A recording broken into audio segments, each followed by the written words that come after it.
Greetings, it's Steve. I'm in the middle of a mess. Anyway, we just had our mail come, and one of the things we got is I got a new battery for our generator. And I got 48 batteries for my hearing aids, which is pretty much a year's supply. Got them while I could. They're not available at Walmart right now. How convenient. Anyway, I'm kind of cleaning. This is my man cave. What was known as the unfinished room, which is still kind of unfinished, you know, the sheetrock up there. Anyway, there's a little cubby hole over here, which is relatively empty right at the moment. Anyway, this big pine box. No, it's not a coffin. Not big enough for a coffin. It was, I think, Thelma's toy box when she was a kid. It's been in the cubby hole full of blankets. I guess that's it. I got them piled up over there on my desk in my chair. I think her mother made this Afghan, which is, you know, family heirloom. We don't want to get rid of that. But who knows? Anyway, I want that box out in our storage shed, our barn that we call it. I don't know where I'm going to put it out there either, but I want to get it out of here so that I can rearrange. You know, we've got our big, I don't know if you can see that. Anyway, sleeping bag, mat, metal detectors, boots, hats, stuff, and some of that stuff's got to go out in the barn as well.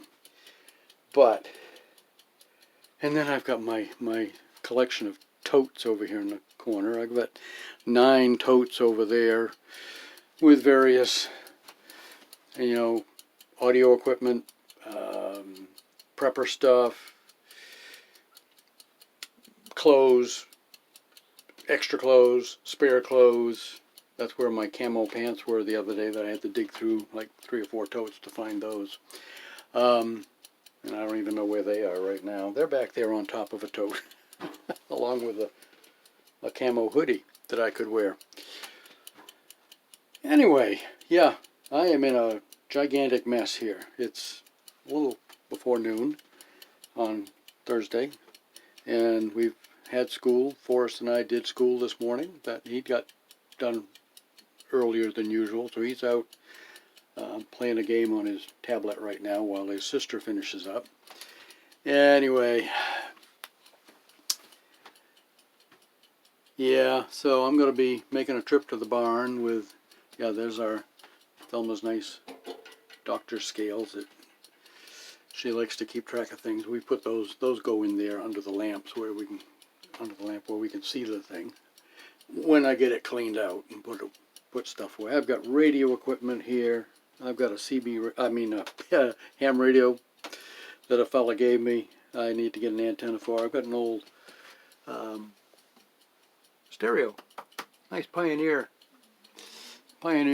receiver, and a couple of GE speakers that I've used. I got another old, oh, here's a classic. You know what this is? That's a VCR, yeah. And that's another ham radio. That's a high frequency shortwave long distance receiver. It's not a transmitter, just a receiver, which I had hooked up to a long wire antenna out here, and I didn't get much out of it. But yeah, it's a great radio. With a proper antenna, you could listen to people all over the place. And I would like to get that going at some point. I didn't buy it. Somebody gave it to our son, and he didn't have a use for it, so he gave it to me. So I've got it. It's an old classic high frequency HF receiver for ham radio. And it is cool. There are people that still talk on that stuff. In fact, my friend that was visiting from North Carolina talks on it all the time. Talk to you later.